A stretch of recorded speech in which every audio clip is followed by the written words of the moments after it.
What's going on, everybody? It's your boy Johnny the Hottie. And today we are going over the DC Cosmology map, the map of the multiverse for DC Comics, Detective Comics. And that's right.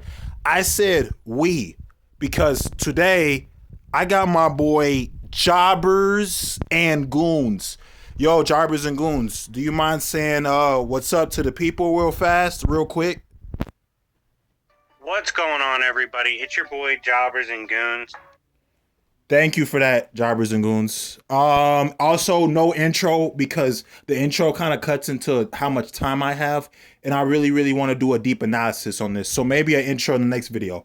Make sure you like, comment, and subscribe. Please share this video. And without further ado, let's get into the video.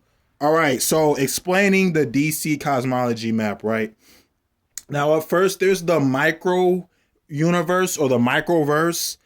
This is where things like atoms, molecules, and even cells get really small. You know what I mean? Like now, you know how there are things that are always transcending, things that are always getting bigger, like they're infinite. Well, think of something that gets smaller and smaller. So infinite, but instead of getting bigger, it gets smaller. You see what I mean? Now, just because it's small doesn't mean that it doesn't hold a purpose. No, as a matter of fact, without this microverse or whatever it's called, the microorganisms, it sets down the very foundation of all the other things that I'm about to tell you about in this video. So it plays a huge part, a major part. Now, what you see in this red circle thingy here are the 52 different universes, okay? That would be like the physical world, some kind of like metaphysical in a sense. You see a whole bunch of universes. You even see Earth 33. Now Earth 33 is a representation of like the real world where it's just me and you and there are no superheroes like a Superman, Wonder Woman, Batman, The Flash, Green Lantern, Cyborg, Aquaman, Supergirl, Superwoman, Big Barda, you name it. Like I could keep going on and on and on, right? Raven, all of them, right? Now, the only way they see superheroes is in the movies, TV shows, or comic books, and like maybe a YouTube channel. Hey, maybe this YouTube channel. Shout out your boy. Shameless plug. You feel me?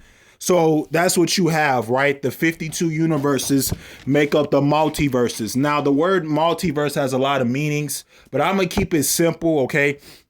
Multi means many. So uni means one, multi means many. So like many universes. And then there's the omniverse. So the omniverse contains the multiverse and the universe. So think of universe, multiverse, and omniverse as big, bigger, biggest. Now do you get it? Like I'm trying to explain it the best way I can. So after that, you have this red little circle thing that's surrounding the 52 universes. It's called the bleed. And then there's the Ori of Worlds, the bleed, and yeah, it's just the bleed. Now the bleed, think of the bleed as like like when you get a cut or something and you put a band-aid over it, you know what I mean? Or like when they when you tape a bunch of paper together, think of the bleed as the tape. So the universes are the paper, but the bleed is the tape. It's like the band-aid or the rubber band that holds everything together. You see what I mean? So think of the bleed like that. So it's like the all the universes are contained within the bleed. Like imagine you took a bunch of balls, pause.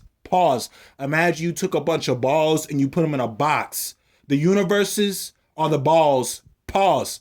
The universe the universes are the balls, but the bleed would be the box that you put the balls in. Does that make sense? Like does that, you know what I mean? After that, we got, hold on. I believe we got the Speed Force wall. The Speed Force wall is outside of the bleed. You also have the pit and the pinnacle. Now, the Speed Force wall is what the Flash, Barry Allen, and Wally West tap into. It's omnipresent, so they can be anywhere on the Earth and tap into it. I don't know if they can tap into it. And oh, I have seen the Flash run in space, like the Watchtower. So yeah, it would make sense if they could tap into it in space. You know what I mean? This like I'm gonna do a separate video on the Flash, okay? Because like the Flash is so stupidly broken that they had to come up with things like the Speed Force to define him. He's literally I can sit up here for hours and talk about how fast the Flash is. Now, some people can escape the Speed Force. So, for example, Superman, Supergirl, Wonder Woman, etc. You have to at least reach light speed or above light speed. It depends on which comic you're talking about, but most of the time you have to reach light speed, which is approximately anywhere from 670 to 679 million miles per hour. So for the sake of argument, let's just say it's 679 million, okay, and stuff like that. So yeah, there's a Speed Force wall that the Flash can tap into.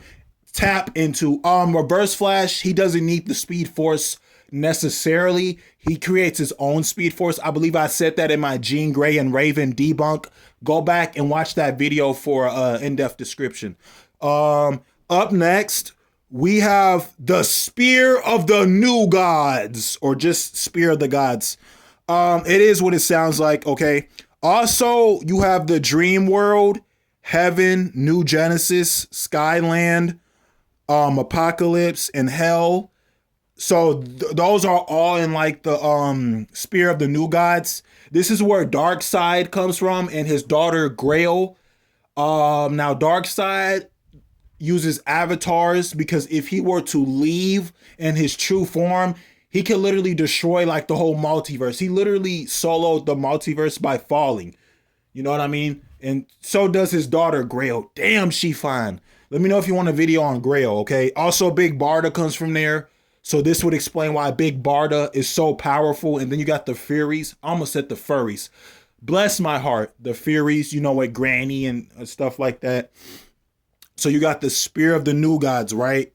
Then you got the Dream World.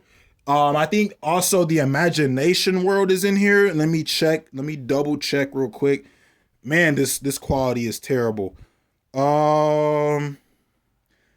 So yeah, the things like in the Imagination World, things like death, the concept of death didn't even exist. Lobo had to introduce it with the help of like the female Lobo, like Loba and stuff like that.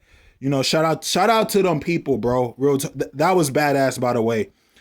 So yeah, you got the Dream World, and then once you get past the Spear of the New Gods, or just the God Spear, so to speak, you see these green dots that is above the Spear of the New Gods. That's considered limbo. Now, limbo is nowhere. Yeah, I know that sounds crazy, but it's true, right, Jobbers and Goons? Yeah. So, by the way, he's helping me out. Like, he's showing me things. He's scanning things for me and stuff like that, because he did a video similar to this magnitude with his boy Chuck. Seth the Programmer, if you're watching this, I'm sorry you didn't make it, my boy. But yeah, he's helping me out. Now, limbo is nowhere. Also, limbo is a place where characters cannot leave unless they have a writer write them leaving. So they're pretty much bounded. So for example, you could be like infinite dimensional, but you're still bounded by said dimension. You see what I mean? Like, you still got to follow the rules and the laws and the regulations, stuff like that. People like Lucifer Morningstar are not affected by this at all whenever they go to that realm. Now, this is crazy because if you guys are familiar with Cosmic Armor's Superman, oh yeah, you already know where I'm going with this, okay? The fact that he viewed Limbo as if it was a 2D disc is crazy. Remember every single thing I told you in this video? Imagine looking at that as if it's just a donut. That's freaking crazy, yo. Cause you looking at limbo, the spear of the new gods, the orrery of worlds, the dream world, the imagination realm. Then you got the Speed Force wall, and then you got the bleed that holds the 52 universes together that make up the multiverse. And I think it's safe to say a universe and a multiverse in DC is infinite. It's endless. It keeps going. He viewed all that as if it was some sort of like donut or a chocolate cake, whatever the freak. That's freaking crazy, yo. That's crazy. The fact that he was able to view limbo like that, like some sort of disc, he could probably solo 95% of fiction, but I'm gonna do a separate video on that. Then you got NIL right above limbo. So the green dots that you see on your screen when you look at the map, that's limbo, but right above it is nil. I forgot what nil is. I'm gonna have to double check with you. You feel me? Hold up. So this is the monitor spear, okay? You know, like the where Mandrak and Cosmic Armor Superman had their fight and stuff like that. That's really high in the cosmology. Really, really high. You could argue mid, low to mid outerversal. You feel me? And then after that, you have the overvoid. The overvoid is the blank paper / canvas where the writers go to write stories and the artists go to draw said characters who are in those stories. This is where the presents come from. And the presents created Lucifer and Michael. This would explain why Lucifer, Morningstar, and Michael Demiurgos are so powerful. I got them at like high outerversal. High outerversal. Now I'm gonna do a part 2 to this pretty soon, and I'm gonna break down like how to tier and scale them. So I really hope you guys enjoyed that. That was an in-depth look at the DC Cosmology. Put down in the comments what you think. Also, make sure you like, share, and subscribe. Shout out to my boy Jobbers and Goons for helping me make this video. And until next time, it's been your boy Johnny the Hottie. I love you guys. Mwah. I'm out. Peace. Bye. Love you. Bye. Love you.